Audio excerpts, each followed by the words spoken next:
Good evening, good evening, good evening. Tonight, Plato's Symposium. Now you're all familiar with Plato's Symposium. Therefore, I would like to take it in a different way. I would like to proceed through the steps, what kinds of steps there are that leads to a vision, the vision of the nature of reality. From it comes an interesting challenge and a new beginning, and therefore I'm going to work backwards. I'm going to work backwards. Curious, very curious what we're going to be doing tonight. And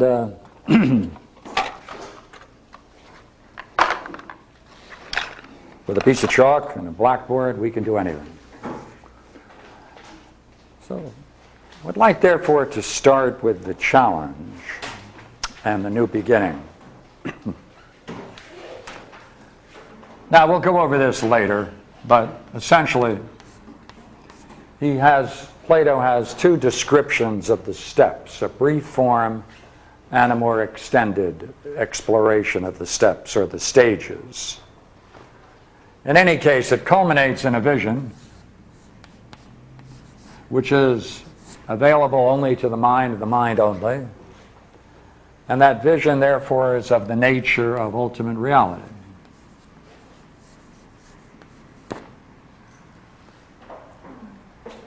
Now, how is it experienced, and what name you give it are two different things. What one encounters is what is called the perfection of beauty. That's it. Sometimes called beauty itself. A wondrous beauty that by an interesting kind of reflection and perception, they coincide. The only thing proper to call it is the nature of reality.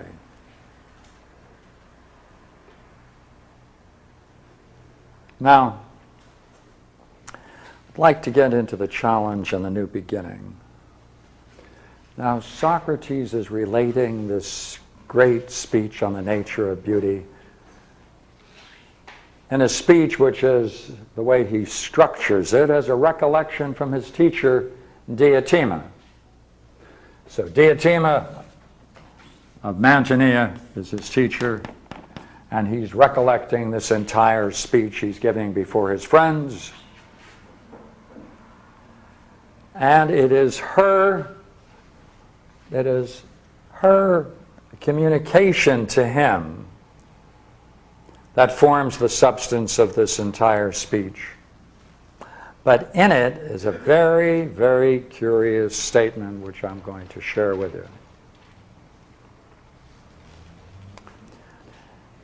Just as these steps can be looked at either in full and brief form, so she also gives an account of this very stages in terms of what it's like to relate between student and teacher. She is the teacher. He, the student.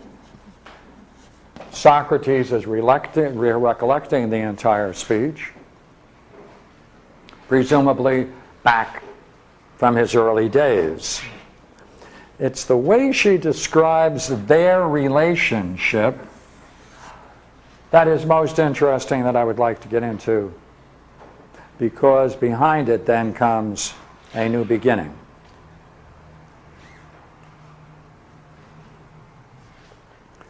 The stages themselves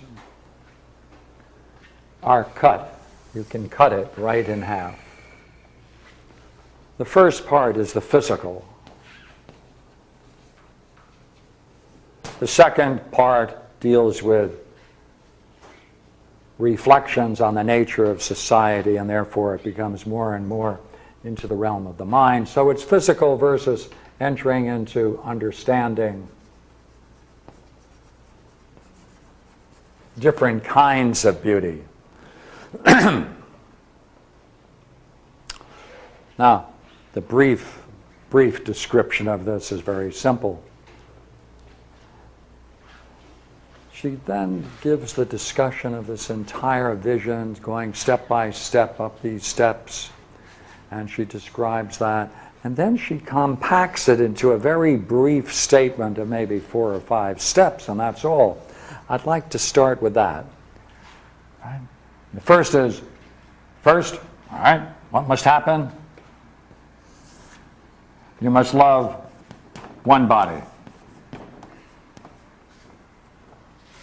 Physical. Then, second step, 2 or more.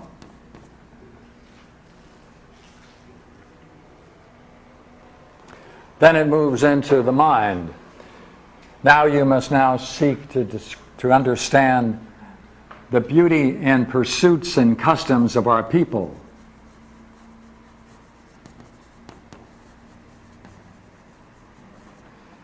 And then it leaves the physical realm.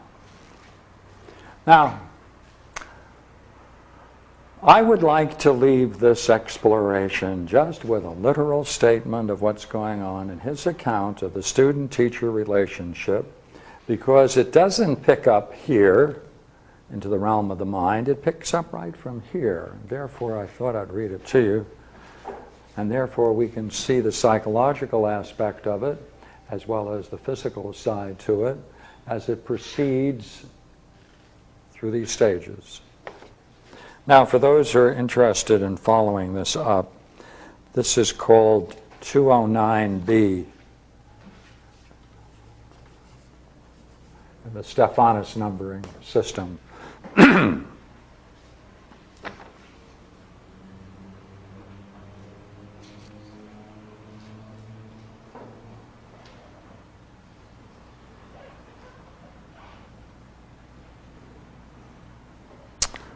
Now, when a person is seeking beauty itself, I have to add an important detail.